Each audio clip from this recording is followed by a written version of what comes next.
Hi students, this video is about finding and citing your sources. This video is designed for all of my classes, so whether you're in my first year composition or in my business writing, there's a lot of things in here that can apply to whichever project and whichever course that you are in.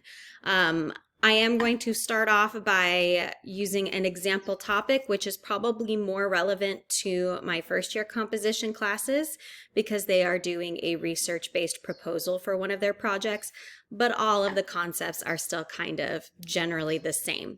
If you're in my professional writing classes, your topics are going to be a little bit different. So you'll be looking for different keywords, but I'm going to walk you through the process from start to finish. So what you're going to start off with is probably just general Google. So I am looking at a problem in my community is, traffic accidents. And, I've lived here my whole life. So something I see are something called snowbirds, which are usually elderly drivers that are visiting the area.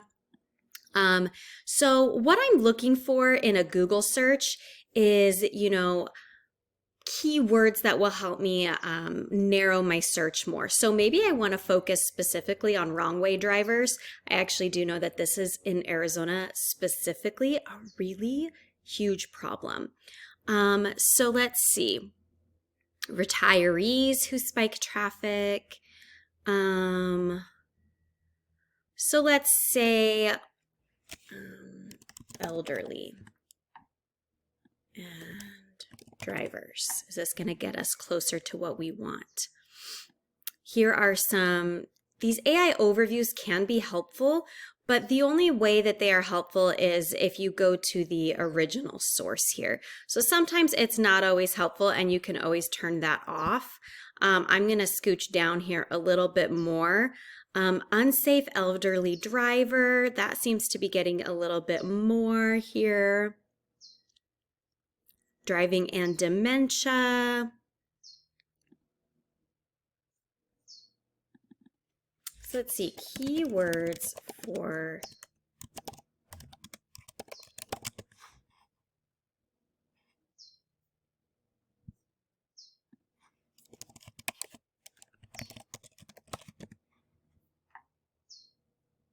elderly driving, senior driving mode. No, that's not what I want. Let's see, older adults, older drivers,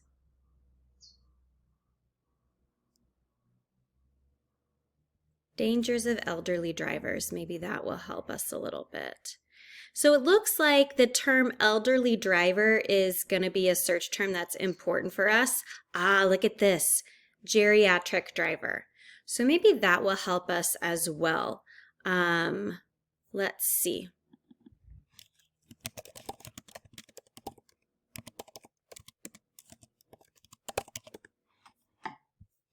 Here we go. We're going to get things from the CDC. We're going to get things from the National Institutes of Health. These are going to get us closer to what we want. So with Google, it's going to give us a good way to get search terms. Now, a lot of people are probably wondering about Wikipedia. So let's see if we can find a Wikipedia article on this. I thought maybe something, here we go. Thought something would pop up. So here we go. We've got a Wikipedia article on old age and driving. It's going to help us get some search terms. The other way you can use Wikipedia in a positive way for your early research is going down to the, we can see what the specific laws are for Arizona. But this reference area, that's where Wikipedia really shines in a way that helps you.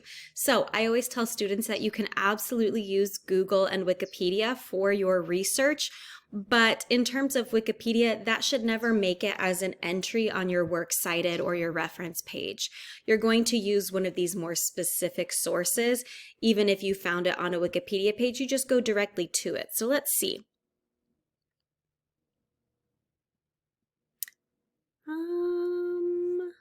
What would be a good one here? CDC Injury Center. Oh, it has moved. There we go. Okay, so maybe this is a site I use for some key points and for some specific, information. It also gives me more publications and more references here. So this is a good source for me. So this source might make it into my final draft or my final research, but not the Wikipedia page. Okay, so that's how you can use Google and Wikipedia for the early stages of your research. If you want to find more credible research, you're going to want to go to Google Scholar, which is great. We love Google Scholar. Now, I'm going to show you something.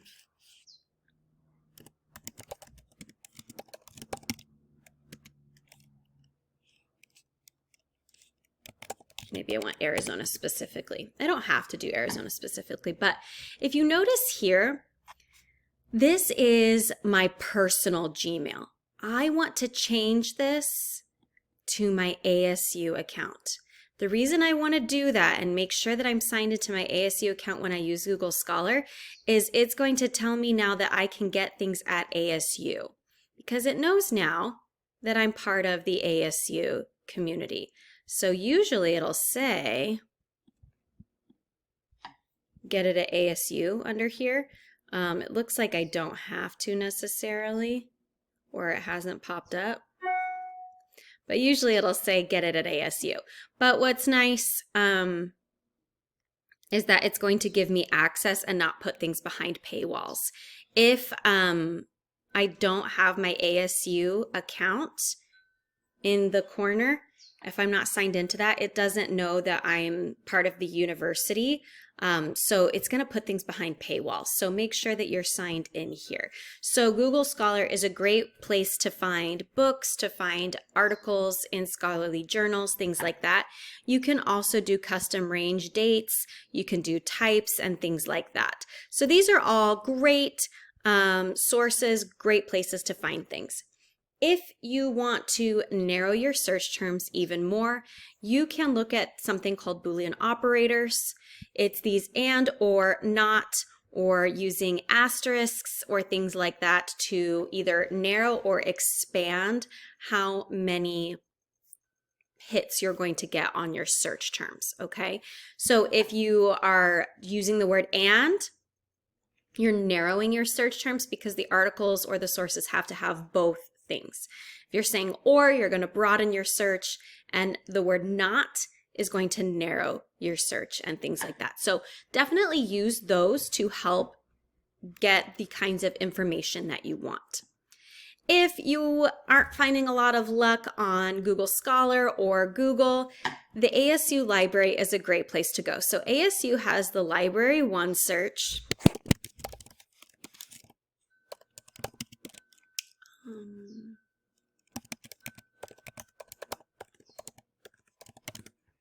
Okay, and it's going to take me to a bunch of great sources here. Oh, we've got a new AI research tool. Of course we have. It doesn't have me signed in, so I need to make sure that I am signed in. You always need to make sure because it's going to put things behind paywalls. You're not going to have access to everything. Okay, there it is. There I am. It knows that I'm affiliated with the university now, so it's going to help me do stuff.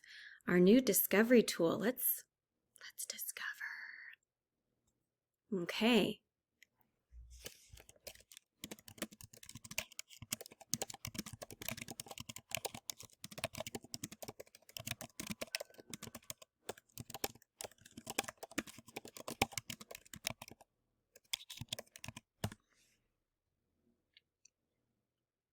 Let's see.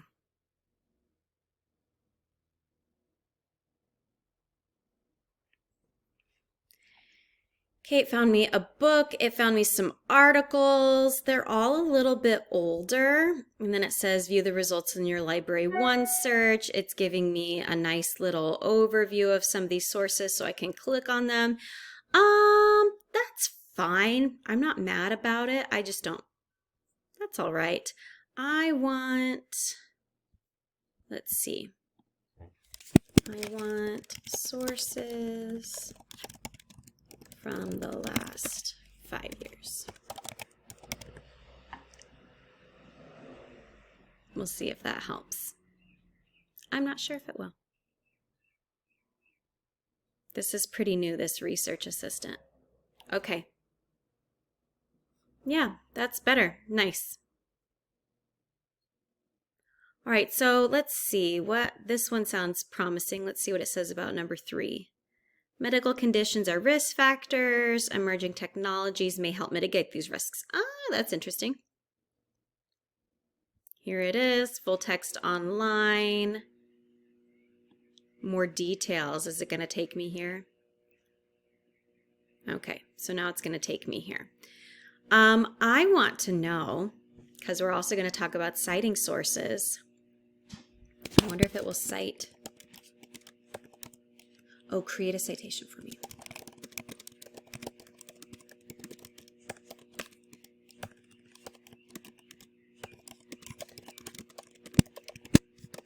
All right, so let's see. If you're in my first year composition, you're using MLA 9. Let's see if it'll give me an accurate answer. Yeah, tell me what it is. Okay, so it's not gonna do that. Interesting. That's fine.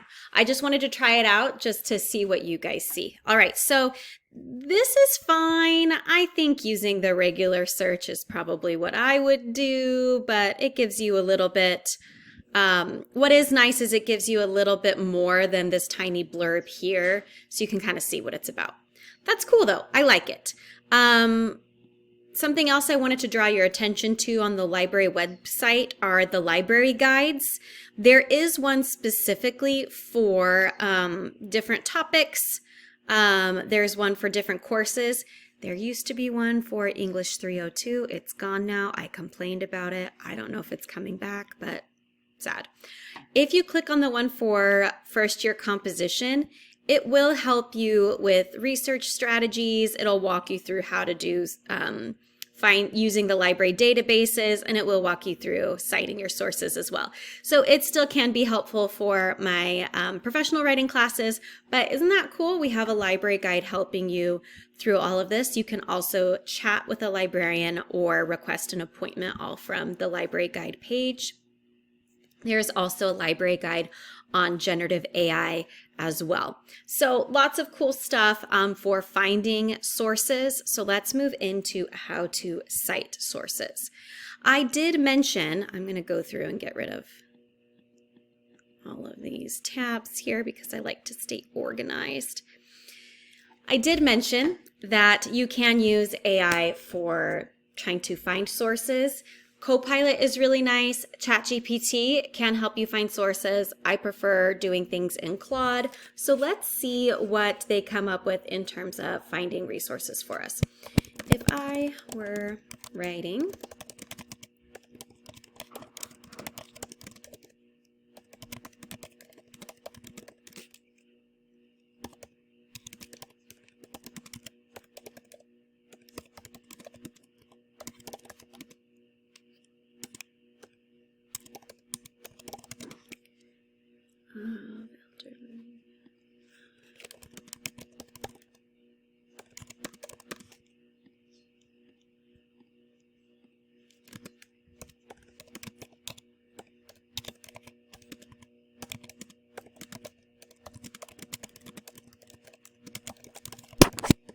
all right, let's see what it comes up. Sometimes it comes up with really interesting ideas for me. Okay, statistics from ADOT. I may not have thought to go there.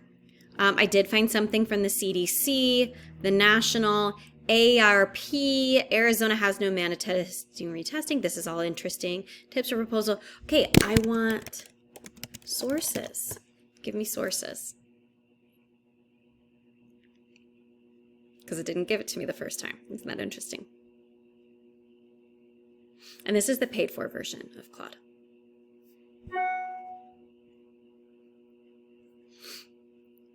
Okay, now it's giving me the links. So what's nice now is it will give you links. For some reason, I had to kind of push it and ask for them a little bit more. Let's see what happens with ChatGPT.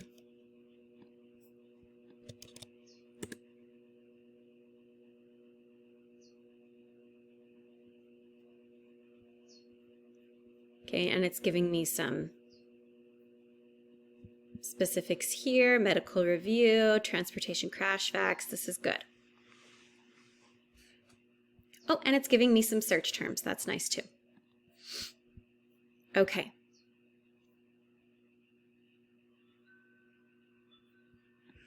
I'm going to ask for a scholarly article.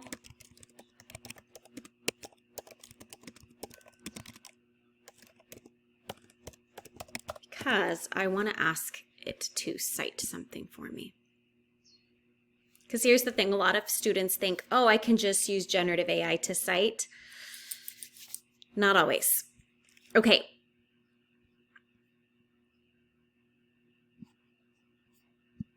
Cite the first source for me in MLA 9.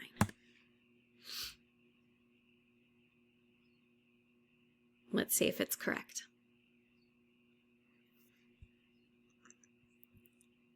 No. I'll check, but I don't think so. I'll tell you why. Yes, I'm human. Yep, it did not give me the correct citation. So, it gave me the authors and the title, what journal it came from, the date, and the DOI. That's all great, but that's not the full citation. If you look here, we have volume and issue number, and I'm going to bet some page numbers as well. So we need all of those. Let's see, do we have page numbers?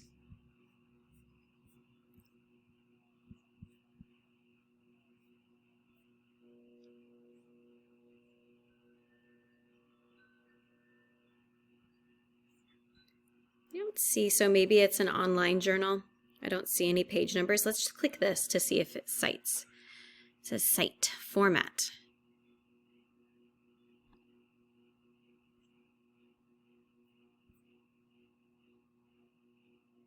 Oh, it wants me to download it. I'm not going to do that. Okay, so that's not helpful. So I'm going to do this. Hang on for a second. Hang on with me. Hang on with me. What's also tricky is a lot of students think, oh, I can use Google Scholar as well for my citations. See where it says cite, MLA? They updated it. This is closer. This is correct. It used to not be correct. This is why I have to make my videos over and over again. When I looked into this months ago for last semester, it was not correct. It was not MLA 9. It had been at MLA 8 for probably like 10 years. Look at that. That looks correct if there's not page numbers. Oh, wait. Why does this one have page numbers? Yeah, there are page numbers. So no, that one's still not correct. The APA also looks weird. So you're like, okay, what am I supposed to do? Don't use Google Scholar. I wouldn't use ChatGPT or generative AI. I want you to create an MLA 9 citation or article.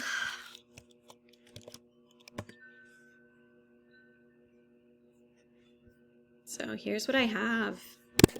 Google the rest of the details. Oh! Oh, ChatGPT did get it right. This is correct.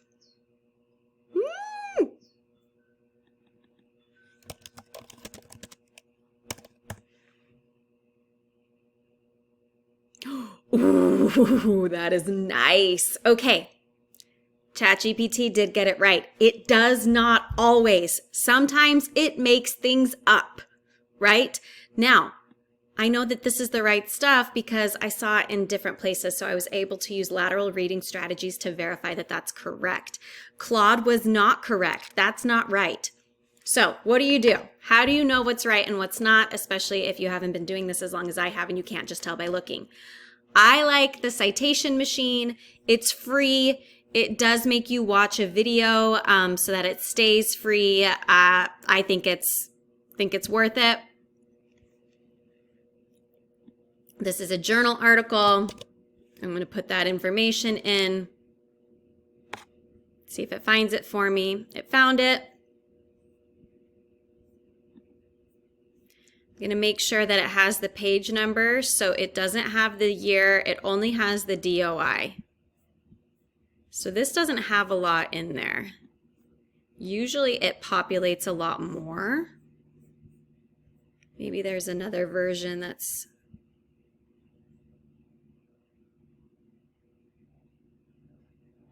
Maybe that one has more. It'll populate more in there for me. There we go. There we go. Now we've got the pages. Now we've got this. We've got the volume. We've got the issue number. It's populating more of that for me. If it didn't populate it for me, I can always go in and add this information manually, which I absolutely could do. But I'm lazy. So I click yes. I'll view the sponsored message. There we go. It's our beautiful sponsored message. So I would use a citation generator, or if you're going to use generative AI to generate your citations, you still need to check them. So ChatGPT got us in the right direction, which that's the first time that's happened. Sometimes it hallucinates things and makes things up. Sometimes they're incomplete. Claude is usually my go-to for a lot of things. It did not do it correctly. Google Scholar citation was closer, but it still wasn't right. So here we go. Oh, it's got it in APA 7. No, thank you. I'm going to show you MLA 9. There we go. Copy that, paste it in. Beautiful. That's what that citation should look like. Okay. If you want to do APA 7, there you go. There's your APA. Yeah, the APA was not right for the Google Scholar, was it?